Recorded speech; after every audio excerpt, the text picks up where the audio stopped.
Morning students, class 7th mathematics में आज date 29/4/20 को स्टार्ट करते हैं हम अपनी क्लास। तो हमने एक्सरसाइज 1B तक कंप्लीट करा हुआ है। ठीक है, आज हम एक और इम्पॉर्टेंट टॉपिक पढ़ेंगे जो आपके एक्सरसाइज 1C के लिए मैंने बनाया है। ठीक है, उसी के पर्पज़ से तो आइए स्टार्ट करते हैं। तो हमारा आज का टॉपिक है दो परिमेय संख्याओं में बड़ी परिमेय संख्या ज्ञात करने के लिए विधि। इसका क्या मतलब हुआ है? Method of finding rational number in method of finding greater rational number in to rational numbers. इसका क्या मतलब हुआ कि आपको दो परिमेय संख्याएं दी रहेंगी। ठीक है, आपको पता लगाना होगा कि दोनों में से कौन सी ग्रेटर यानी कौन सी बड़ी परिमेय संख्या है। तो उसी की मैं यहाँ पर विधि बता रही हूँ कि किस तरह से आप फाइंड आउट करेंगे कि दोनों दी हुई परिमेय संख्या में से कौन सी बड़ी परिमेय संख्या है। ठीक है, तो आइए मैं इसका स्टेप आपको बताती हूँ कैसे आपको पता लगाना है। तो सबसे पहला जो उसका स्टेप होता है वो ये है कि जो परिमेय संख्या दी रहेगी, आपको दो परिमेय संख्या दी रहेंगी, तो यदि वो उनका हर जो है वो अगर पहले से धनात्मक है तब तो कोई बात नहीं, लेकिन अगर उनका हर ऋणात्मक है यानी कि नेगेटिव नंबर्स है तो उस सबसे पहला काम आपको होगा कि आप उनके हरों को धनात्मक बनाते हैं यानी कि पॉजिटिव बनाते हैं। और मैंने आपको प्रीवियस वीडियो में बताया था कि हर को धनात्मक या अंश को धनात्मक किसी को भी धनात्मक बनाना है तो आप -1 से मल्टीप्लाई करके उसको बना सकते हैं। ठीक है, तो पहला स्टेप मैं यहाँ पे लिखती हूँ।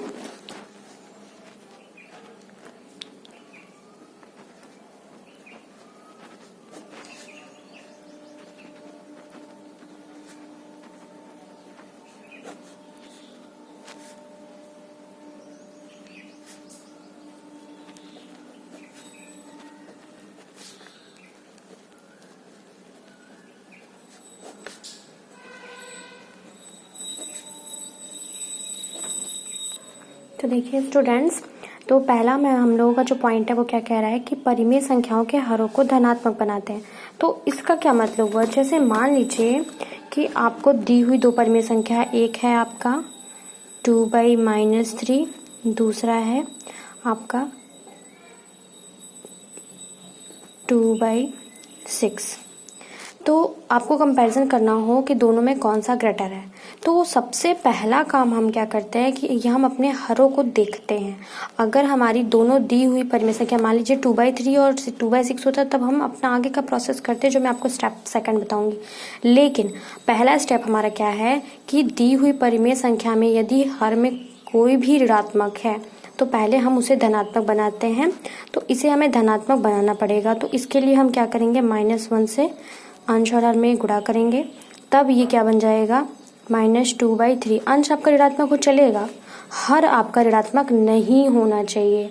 अगर दिया है तो आप उसे धनात्मक बनाएंगे -1 से मल्टीप्लाई करके, तब आपका ये हो जाएगा। अब इस स्थिति में आपके पास जो आया, अब इन दोनों का आप कंपैरिजन करेंगे, कैसे वो मैं आगे बताऊंगी। ठीक है, आई होप आपको समझ में आ रहा होगा। तो हमारा फर्स्ट स्टेप ये कहता है कि परिमेय संख्याओं के हरों को धनात्मक बनाते हैं। अब आज ये अपने सेकंड स्टेप में देखिए, सेकंड स्टेप क्या कहता है कि यदि दोनों परिमेय संख्याओं में से एक धनात्मक और दूसरी ऋणात्मक है, जैसे कि मैंने अभी एग्जांपल में लिया, एक धनात्मक है एक ऋणात्मक है। ठीक है, तो हम क्या करते हैं, धनात्मक परिमेय संख्या ही बड़ी परिमेय संख्या मानते हैं। अगर आपका दिया हुआ जो परिमेय संख्या है उसमें एक धनात्मक है दूसरा ऋणात्मक है, तो हमारा जो धनात्मक होगा, धनात्मक परिमेय संख्या, हम उसे ही बड़ी परिमेय संख्या मानते हैं। ठीक है, बात समझ में आ रही है आपको? तो ये स्टेप यहाँ पे हम लिखेंगे। तो देखिए, हमारा सेकंड स्टेप मैंने जो भी आपको बताया कि यदि दोनों परिमेय संख्या में से एक धनात्मक और दूसरी ऋणात्मक है तो धनात्मक परिमेय संख्या ये आपकी बड़ी परिमेय संख्या होगी। जैसे मैंने एग्जांपल समझाया कि आपका जो है एक ऋणात्मक दिया हो परिमेय संख्या, दूसरी धनात्मक, तो हम बिना किसी चीज़ का तुलना के डायरेक्ट बता सकते हैं कि जो हमारा धनात्मक वाला है वही बड़ी परिमेय संख्या है। अब इसके बाद थर्ड स्टेप, हमारा थर्ड पॉइंट क्या कहता है वो भी आप समझिए कि यदि दोनों परिमेय संख्याओं में दोनों समान चिन्हों की हो, जैसे कि या तो दोनों 2/3 2/6 हो या दोनों ही नेगेटिव हो, समान चिन्ह हो। ठीक है, यदि दोनों परिमेय संख्याओं में दोनों समान चिन्हों की हो तो हम क्या करते हैं, तो सबसे पहले हम उनके हर को समान बनाएंगे। ठीक है, हम डायरेक्ट कंपैरिजन नहीं कर सकते। तो उस स्थिति में हमारी क्या कंडीशन करनी होगी, हमें दोनों के हरों को समान बनाया जाता है। ठीक है, तो हरों को समान कैसे बनाएंगे, तो हरों को समान बनाने के लिए हम इन दोनों के हरों का लसा निकालते हैं। लसा यानी आपको पता है लघुत्तम समापवर्त। तो लघुत्तम समापवर्त यानी लसा निकालने के बाद हम क्या करते हैं, ये दोनों हर समान बन जाएंगे। तो जब समान बन जाएंगे तब हम उनके अंशों की तुलना कर लेंगे कि कौन सा अंश बड़ा है या छोटा है। उस हिसाब से फिर हम जिसका अंश बड़ा होगा वही हो जाएगी बड़ी परिमेय संख्या। ठीक है, क्या मतलब हुआ, जैसे आपका -2/3 दिया है और 2/3 दिया है। ठीक है, मैं पहले आपको ये स्टेप लिख देती हूँ, फिर मैं आपको इसका एग्जाम्पल समझाती हूँ। तो देखिए स्टूडेंट्स, थर्ड पॉइंट हमने बोला कि यदि दोनों परिमेय संख्याओं, ठीक है, दोनों परिमेय संख्याओं में दोनों समान चिन्हों की हो, जैसे 2/3 और 2/6 दोनों पॉजिटिव हैं, धनात्मक हैं, तो समान चिन्हों की हो, तो सबसे पहले हम उनके हरों को समान बनाते हैं। तो उनके हरों को समान बनाया जाता है और उसके बाद दोनों परिमेय संख्याओं के जो हर हैं, हर का मान है, उसका लसा निकालते हैं इसके लिए। ठीक है, और समान हर वाली जो परिमेय संख्या आपको प्राप्त हुई, ठीक है, उसके संख्याओं के अंशों की तुलना करते हैं। जो बड़ा अंश होगा वही बड़े अंश की संगत परिमेय संख्या जो होगी वही बड़ी परिमेय संख्या होगी। इट मीन्स, मैं आपको एग्जाम्पल के थ्रू समझाती हूँ। जैसे आपको दो परिमेय संख्या समान चिन्हों वाली मिल गई, 2/3 और 2/6।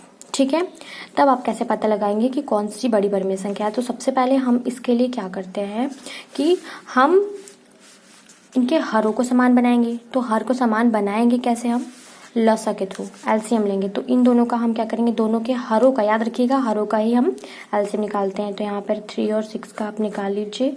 तो पहले 2 से ले जाइए, तो 3 वैसे उधर जाएगा, और 2 3 6, फिर 3 से ले जाएंगे, 3 1 3 3 1 3। तो आपका लसा कितना आया, यहाँ पर आपका लसा कितना आया, 2 × 3 यानी कि 6 आया। ठीक है, 2 × 3 यानी 6 आया। तब अब हम क्या करेंगे, हम लसा ले लेते हैं, जो है हर ले लिए 6। अब आप बताइए कि जब हमने यहाँ पे 6 ले लिया तो कितने का गुणा करने पे 6 बना, 3 दूनी 6, उतने का गुणा हम अंश में करते हैं, आपको पता होगा। तो यहाँ पर 6 हो गया, तो यहाँ पर कितना हो जाएगा, यहाँ पर हमने 2 का गुणा किया तो ये 2 दूनी कितना हो गया, 4 हो गया। ठीक है, इसका भी आप ले लीजिए 6। तो जब हमने लिया तो यहाँ पर तो 6 है ही, तो यहाँ पर क्या 1 का मल्टीप्लाई केवल हो जाएगा, तो यहाँ पर आ जाएगा आपका 2। तो अब आप बताइए कि जब ये हर, अब देखिए इसके बाद क्या कंडीशन कहा था हमने कि जब हर समान हर प्राप्त वाली परिमेय संख्या प्राप्त हो गई, ये दोनों का समान हर हो गया। ठीक है, तब क्या करते हैं, तो प्राप्त परिमेय संख्याओं के अंशों की तुलना करते हैं। ठीक है, और बड़े अंश के संगत परिमेय संख्या बड़ी होती है। तो इट मीन्स क्या हुआ कि जब हमने हरों को समान कर लिया, तब इस स्थिति में हम क्या करते हैं, उनके अंशों की तुलना करते हैं। तो जो अंश क्या होगा, बड़ा होगा, वही परिमेय संख्या बड़ी होगी।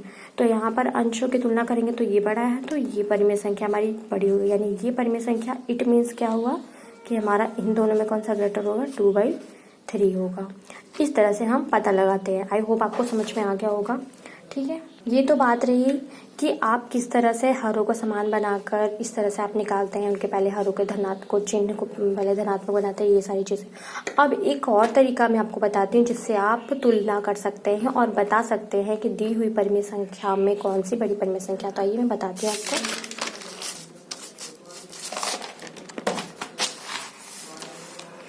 तो देखिए, पांचवी कंडीशन जो आपकी है वो क्या कहती है कि यदि a/b और c/d दो परिमेय संख्या धनात्मक हर के रूप में दी हुई हो, मतलब यहाँ पे ऋणात्मक हर नहीं दिया होगा।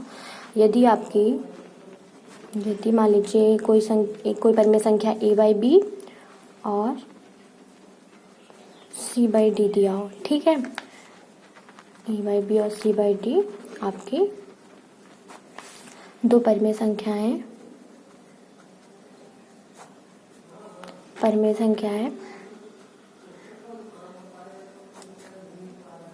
धनात्मक हर के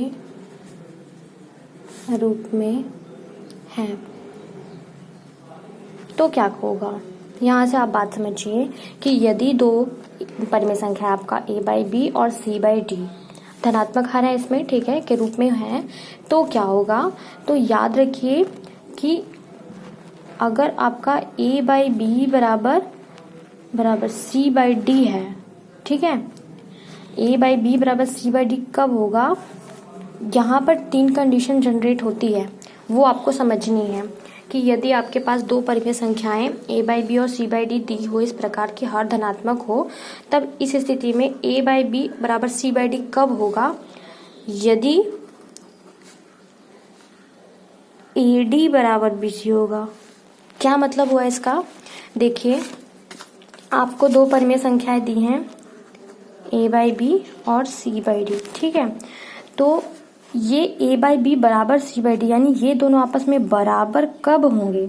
जब AD बराबर BC होगा। AD बराबर BC मतलब आपने पढ़ा होगा क्रॉस मल्टीप्लिकेशन के बारे में, नहीं भी पढ़ा होगा तो कोई बात नहीं, ध्यान से समझिए। यहाँ पर करना क्या होता है, आपकी जो दी हुई परिमेय संख्या a/b और c/d है, ठीक है, वो बराबर कब होगी?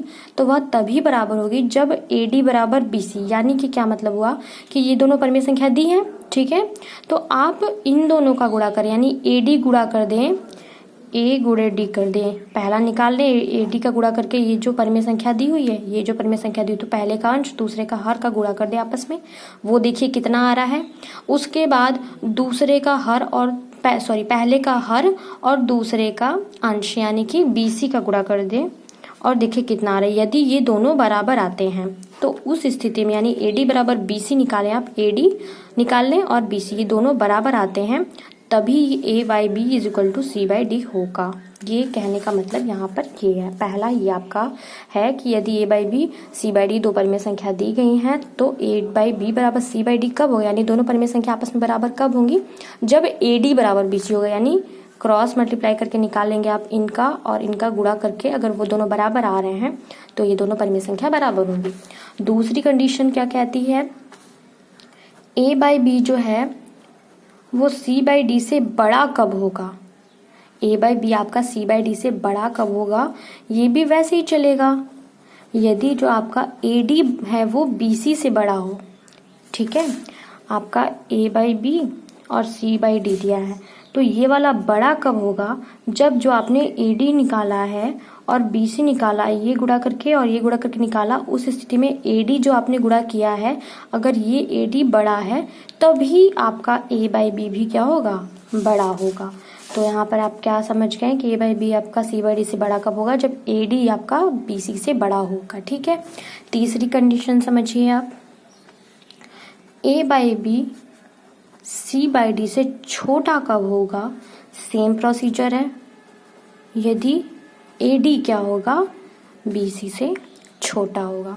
तो यहाँ पर जितने भी इम्पोर्टेंट टॉपिक्स थे मैंने आपको सभी समझा दिया। अब जाके हम आएंगे अपने एक्सरसाइज 1C पे, तब आपको समझ में आएगा कि आपको किस तरह से परिमेय संख्याओं में, देखिए निम्नांकित दो परिमेय संख्या में कौन बड़ी। अब आपको कंपैरिजन करना इजी होगा कि कैसे हम तुलना करके बताते हैं कौन सी संख्या बड़ी है। लेकिन उससे पहले मैं आपको कुछ एग्जाम्पल कराऊंगी, एग्जाम्पल एज अ होमवर्क दूंगी ताकि आपको अच्छे से क्लियर हो जाए। उसके बाद हम नेक्स्ट वीडियो में 1C एक्सरसाइज पाएंगे। Okay, thanks for watching, have a nice day students.